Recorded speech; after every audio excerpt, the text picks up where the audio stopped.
بسم الله الرحمن الرحيم. ساد انتينا بدن لو سocodtiin waxa shalay oo khamiis ahayd 8 bisha afraad 2022 maxkamadda dastuuriga ah ee Jarmalka ansixisay sharci sheegayo in la ziyaadiyo lacagaha ay qaadaan CDF ARD ee Radio Deutschland taasoo qiimaheeda ka dhigaysa 80 euro 36 senti. taa macnaheedu waxa waaye lacag gaarayso sanadkii 220 euro in la qaadi doono.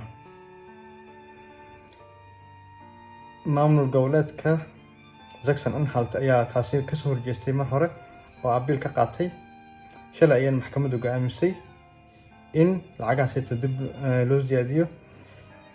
lacagahaas ayaa la doonayay 2009 in la ziyaadiyo waxaana ka hor imaaday qaar badan oo kamid ah gobolada ay kamid tahay Saxony-Anhalt. hadda ayay maxkamaddu go'aamisay sharcigaas wuxuu dhaqan galayaa Juni hadduu aleedmo sanadka soo socda. waxaan rajaynayaa khayr fara badan informationkaas kooban inaad la wadaagaan rabay. assalaamu calaykum wa rahmatullahi wa barakatuh.